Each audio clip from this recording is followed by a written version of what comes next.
They came to Haiti to visit an orphanage. On the road back, armed men stopped their vehicle. 17 people were taken in broad daylight, including children, and driven into gang territory. Within hours, families in America were waiting by their phones, ransom demands were moving through the news, and nobody knew who would come home alive. How did a missionary trip turn into a 62-day fight to escape?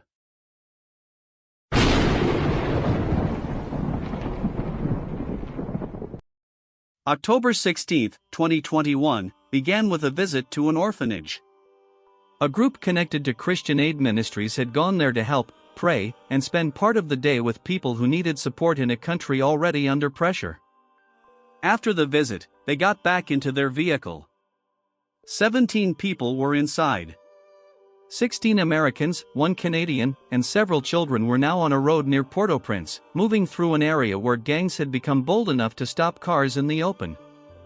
The danger was not hidden anymore. In Haiti, kidnappings had become part of daily fear, and some roads no longer belonged to normal people trying to get home.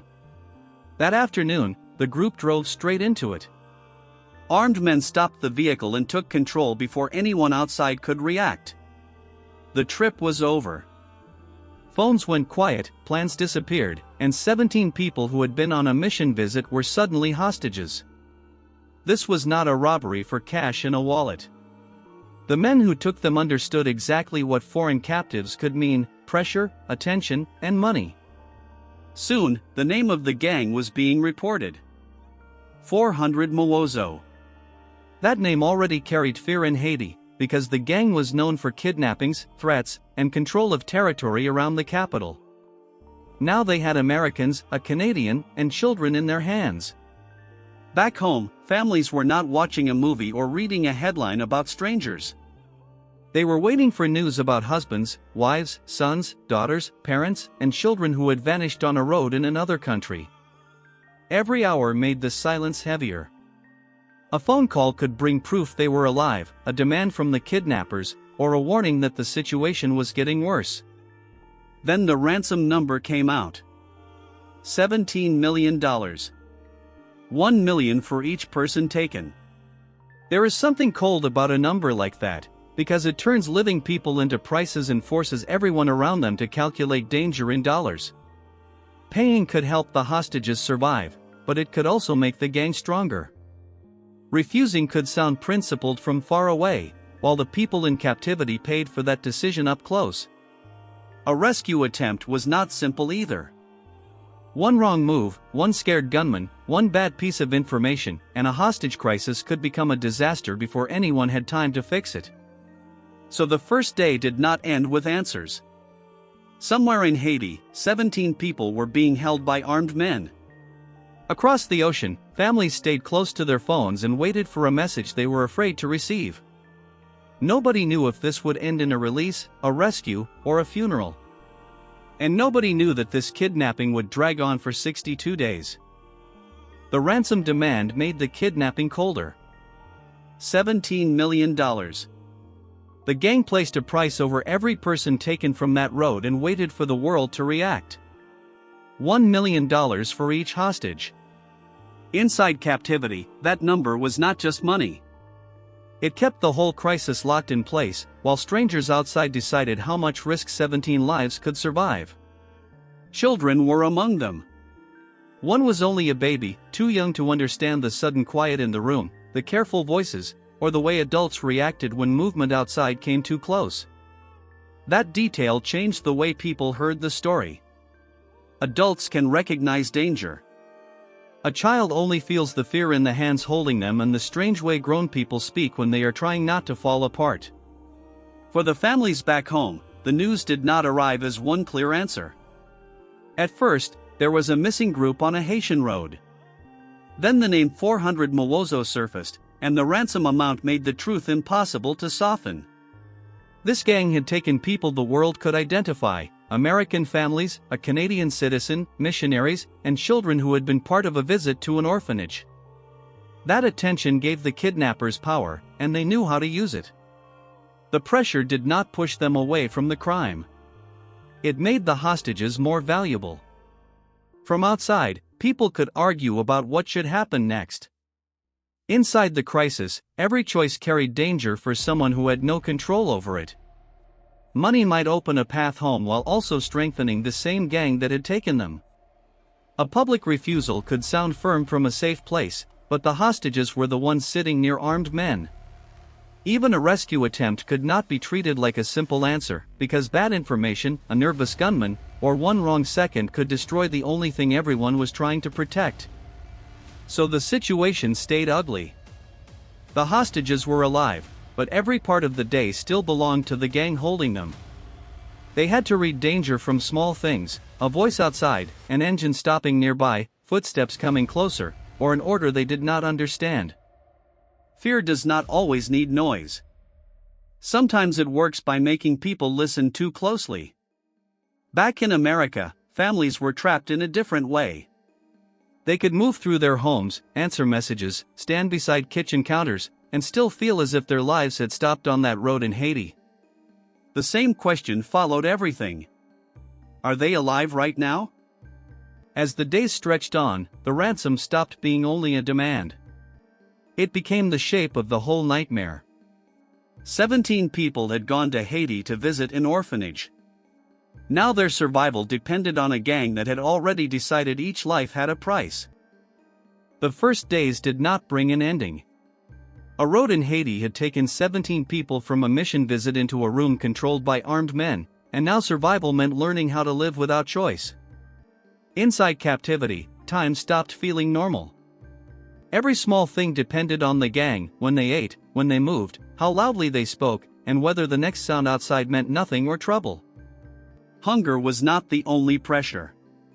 Sleep came in pieces, broken by heat, fear, voices, engines, footsteps, and the thought that one wrong moment could make the men with guns change their mood. When children are inside a place like that, the fear becomes harder to hide.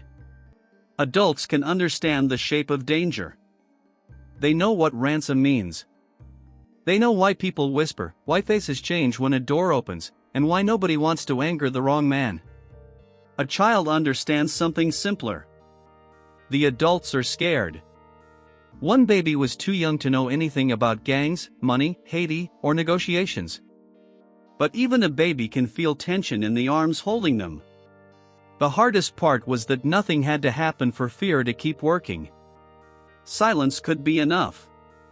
Back home, families were living beside phones they could not ignore, because any call might carry proof of life or another demand from the people holding them. A ring that used to mean something ordinary now had the power to stop a room. People waited for updates and hated how little those updates could actually give them. Nobody wanted false hope, but no one could live without hope either. After weeks of captivity, the first real break came. 2 hostages were released. For a moment, the whole case changed. Someone had walked out of the nightmare and reached the other side alive. 15 remained with 400 Mawozo. That was the cruel part. The release proved the gang could let people go, but it also showed how much control the kidnappers still had over everyone left behind. A hostage crisis does not become easier because part of it improves. The released people gave families a reason to breathe, while the missing names kept the fear exactly where it was. Those left in captivity had to wake up after that and face a brutal fact: freedom was possible, but it had passed by them. Inside that kind of waiting, the mind starts making its own questions. Someone was chosen to leave. Why not me? What did it mean? Would more people follow, or had the door closed again? But there was no honest answer inside the room. Relief belonged to someone else. From far away, people could call it progress. For the hostages still held in Haiti, progress did not move the gunman, open the door, or bring their families any closer. The ransom remained over the case like a weight nobody could lift. Negotiators could talk. Families could pray. Officials could make statements. Every useful decision still had to pass through the same gang that had taken them from the road. You can survive one terrifying day by telling yourself tomorrow may be different. At some point, tomorrow becomes the punishment. So the first release did not close this story. It made the next part harder. A few people had come home alive, and that gave everyone hope. Freedom had entered the story, but it had not reached the others yet. More time passed before another break came. 3 more hostages were released, and for a short moment, the story looked as if it might finally move toward an ending. 5 people were free. 12 remained somewhere in Haiti with 400 Mawozo. That number cut through every bit of relief. The gang had shown it could open the door, choose who walked out, and keep the others behind without explaining anything. For the hostages left inside, each release carried pain inside the hope. Someone had reached safety. The rest woke up under the same control. That kind of hope can wear a person down. It gives proof that freedom exists, then leaves most of the group inside the same fear, listening to the same guards, waiting for the same men to decide what happens next.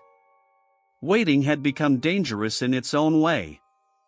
The hostages could hear negotiations from a distance only through results. A release meant movement somewhere outside. A delay meant the gang still had power. A rumor could lift people for 1 hour and crush them before night. Children were still there. Adults had to keep calm faces around them, even while fear was eating through every normal thought. A child can sense when a room changes. A baby can feel tension in the arms that hold him. After enough days, the question inside captivity begins to shift. At first, people think about rescue. Later, their eyes start measuring distance. Where is the road? Which direction carries more noise? When do the guards lose focus? What happens after dark? How long could a child keep moving before exhaustion takes over? Escape sounds brave from far away. Up close, it means walking into darkness with children, weak bodies, limited direction, and the knowledge that one bad turn could put everyone back in the hands of the gang. So the idea had to grow quietly. Small details began to matter more than speeches. A sound outside could tell them something. A shadow near the edge of the place could become a possible path. Even the way the guards moved could reveal a mistake. The gang believed control was enough. Doors, threats, armed men, and ransom pressure had kept the hostages trapped for weeks. But long captivity changes people. Fear sharpens attention. Desperation teaches memory.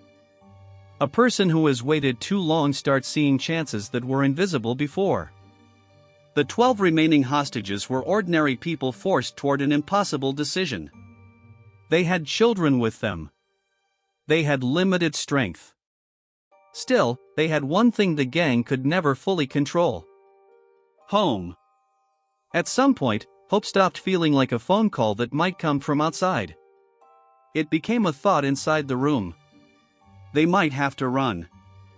The decision grew from exhaustion, fear, and a simple truth: waiting had taken them as far as it could. They would run. After weeks in captivity, the 12 remaining hostages understood the danger better than anyone watching from a safe country. Escape meant stepping into Haiti at night with children, weakened bodies, uncertain direction, and armed men close enough to catch them if one mistake gave them away. The timing had to be exact. Too early, and the guards could hear them before the group reached open ground. Too late, and the chance might disappear forever. When the moment came, they moved quietly. Behind them was the place where 400 Mawozo had kept control for weeks. Ahead of them was rough ground, darkness, and the thin hope that somewhere beyond it all, safety still existed. Every person had to keep going. A child could stumble from fear or exhaustion. An adult could lose strength after so many days under pressure. Even a distant engine could make the whole group freeze and wonder if the gang had already discovered they were gone. Still, the escape had begun. Turning back meant returning to the men who had placed $1 million price on each life. This was where the story changed. For weeks, families had waited for calls, updates, and careful statements that never gave them enough. People outside talked about ransom, negotiations, danger, and pressure. But in the end, the hostages themselves became the turning point. They walked into the night. Fear followed them out of captivity and stayed close with every step. Open ground felt exposed. Darkness felt alive. A shadow, a voice, or a vehicle in the distance could become the thing that pulled them back into the nightmare. The children made the escape even harder. Adults had to keep moving while also keeping the young ones calm, quiet, and close. Panic would waste strength. One mistake could cost everyone. So the group moved with the kind of focus people find only when the other choice is worse. Hour after hour, they pushed through the dark. By the time help finally came within reach, the kidnapping had already changed shape. The last 12 were alive, and they had done the one thing the gang failed to expect. They got themselves out. After 62 days, a mission visit that had turned into a hostage crisis ended with the remaining captives walking away from the danger on their own feet. Back home, the waiting finally broke. Families who had spent weeks fearing the next call now heard the message they had needed from the beginning. They were safe. The ending was powerful, but it could never erase the truth of what happened. 17 people had been taken from a road after visiting an orphanage. Children had lived inside a ransom case.